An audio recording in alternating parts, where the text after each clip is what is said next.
Welcome to Litbit channel. Today we will see the lesson The Curve of the Barricades by Roger Rowe. Let's see about the author. Roger Rowe was an Indian American writer known for his English language novels and short story. He works as a metaphysical themes, making him a significant figure in Indian English literature and world literature as a whole. In his early life, he was born on November 8, 1908 Mysore in India. He hailed from a Kannada speaking Brahmin family and was the eldest of nine siblings. His father Krishnaswamy taught Kannada and mathematics at Nizam College in Hyderabad. Tragically, his mother passed away when he was just 4 years old, leaving a lasting impact on his writing. The themes of absence and often heard recur in his work. Rowe was a professor of philosophy at the University of Texas at Austin and wrote works that are considered significant contribution to Indian English literature.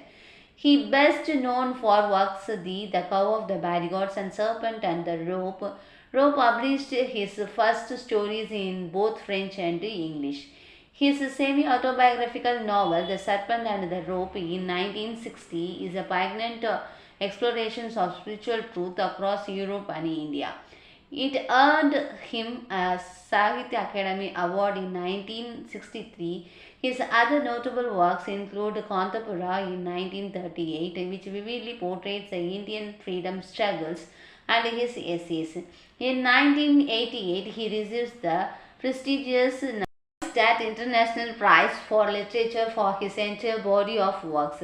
Roger Rowe legacy endures as a masterful prose stylist who bridged cultures and dwelled into profound philosophical questions through his writing. Roger Rowe died of heart failure in 2006 at the age of 97. You see the character sketch in this story. First one is Gauri, a majestic cow, forms a mythical bond with the master, visiting him every Tuesday.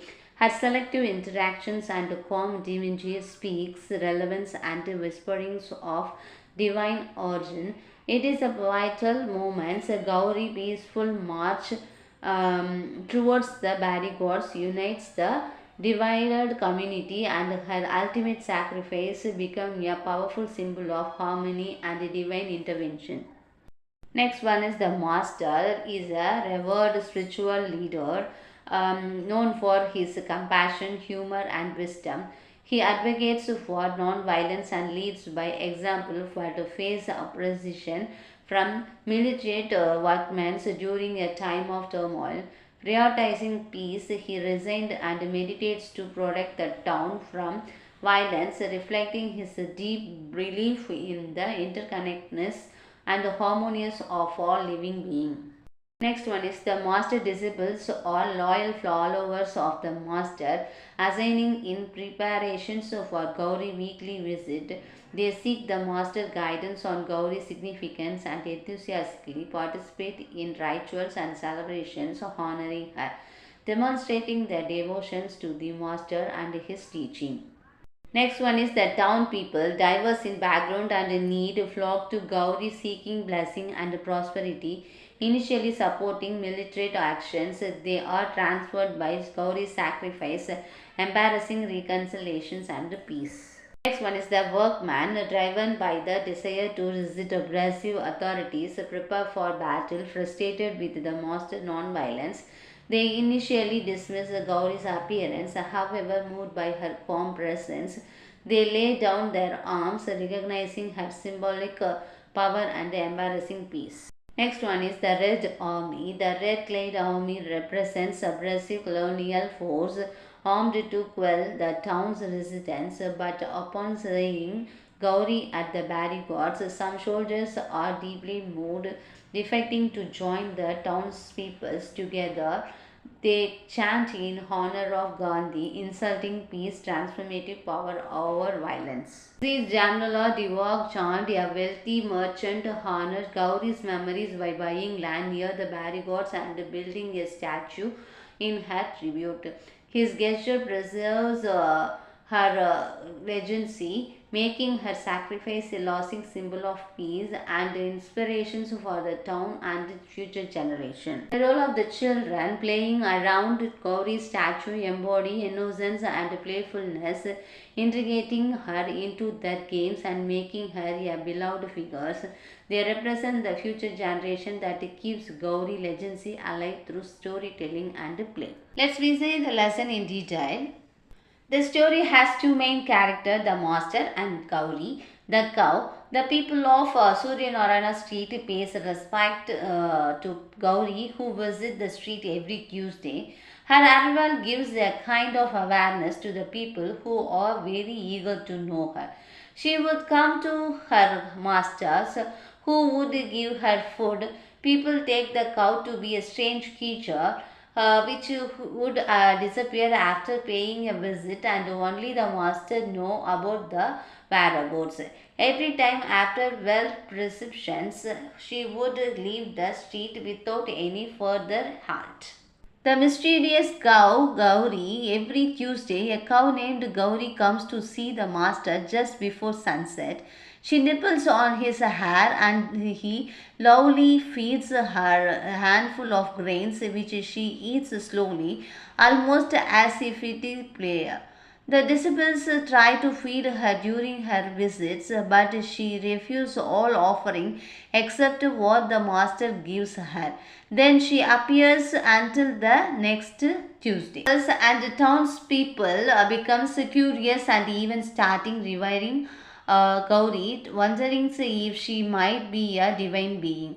People from nearby areas come to see her, offering grain, flowers, and prayers, thinking she might be a goddess who could bless them with wealth, success, and children. But Gauri only cares about the master. She passes by the crowd without interacting with them and goes straight to him. Gauri liked, loved, and respected her. People thoughtful her to be a goddess Lakshmi. Different kinds of people would come to her with various wishes to be graced and fulfilled. Students for good marks, girls for handsome husbands, widow for purity, childless for children, and the like. Therefore, every Tuesday there was the well-prepared processions of men and women at the master hermitage, but Gauri would pass by them all unaffected by the attentions she received. Then Gauri quite influence on nature. As the time passes, strange things happen around the master's hermitage. Animals that are usually enemies but peaceful around him. Gauri seems to bring harmony with her presence, as if she is a compassionate soul who has come to bring peace. After their metaphysical ideas, a time of conflict, news spreads that the government army is coming to take control of the town, creating panic. Women and children are taken to the fields for safety. The master, who is respected and revered as a president by the townspeople, urges them to avoid violence, but the men feel they must fight to defend their town despite the master intends on peace. The scene changes to a fight for the freedoms, and on the advice of the master, people stop buying foreign clothes, stop serving the Englishman government, and refuse to pay tax.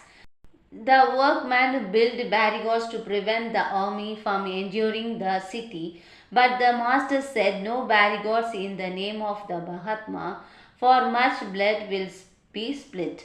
No, there shall be no battle, brothers. People build barricades, arms themselves with various weapons, and prepare for the government force. The master, feeling despairs over the impending violence, and steps down as president and meditates, hoping his spiritual.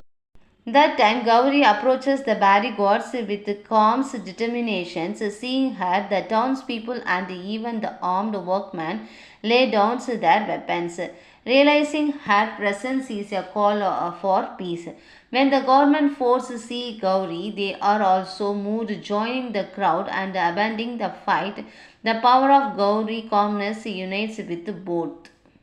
When the city is about to be assaulted by the British, Gauri clambers to the top of the barricades. The crowd begins to chant them Haim Vande Mataram. Angered at this, the chief of the army fires a shot and kills Gauri. Only then is peace restored. The leader of the government force, unmoved by this unity, fires a shot of Gauri.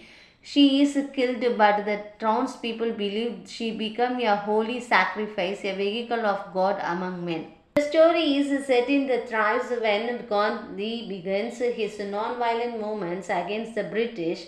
The cow becomes symbolic of the synthesis between carrying on the traditions and yet adapting to the changing times. Scared cow and how people worship the animals, which becomes a responsory and of traditional value, and when the cow is shot in the head of the British officer, saving several lives, it becomes a martyr in the causes of the Indian freedom struggle. Raja Rao has given a realistic portrayal of the India as well as the beliefs the people hold. The master is Mahatma Gandhi, while the cow stands for Mother India. That should be published in 1947. The story is a part of the collection of story and holds reverence for the times in which it was written. At that time, Sid Jamal Dawak chant, wealthy merchants honored Gauri's memory by buying land near the barricades and building a statue in her tribute. His gesture presents her legacy, making her sacrifice a lasting symbol of peace and inspirations for the towns and future generation. Children represents innocence and playfulness, playing around Gauri's statue and turning her into the beloved figure in their games. They symbolize the future generation that continue to honor Gauri's legacy through stories and play, keeping her memory alive. People build a statue of Gauri to honor her memory. Children play around the statue, and every spring they offer flowers and treats. Toys resembling Gauri becomes popular, and peoples all over the land remember her as a symbol of peace and sacrifice. Master tells peoples that Gauri will return in another lives when India needs her again. She will be reborn when the nation is in sorrow. He also reflects that even if Gandhian politics are debated, his philosophy of love for all living beings, both those who can speak and those who can't, is deeply true. This story is a touching parable about peace, sacrifice, and the power of love and compassion. Through the character of Gauri, the story conveys that true strength lies in unity and non-violence, even in the faces of conflict. The story portrays the relationship between tradition and modernity in India as a complex and tension-filled. The traditional aspects of Indian life are shown to be in conflict with the modern ideals of freedoms and independence. However, the story also highlights the potentials for traditional elements to be transformed in the instruments of resistance against colonial rule, suggesting a synthesis between traditions and modernity. The tensions are resolved through the collective actions of the Indian peoples who are able to harness traditionals and modern elements to achieve freedom. Thank you viewers. Thanks for watching this video.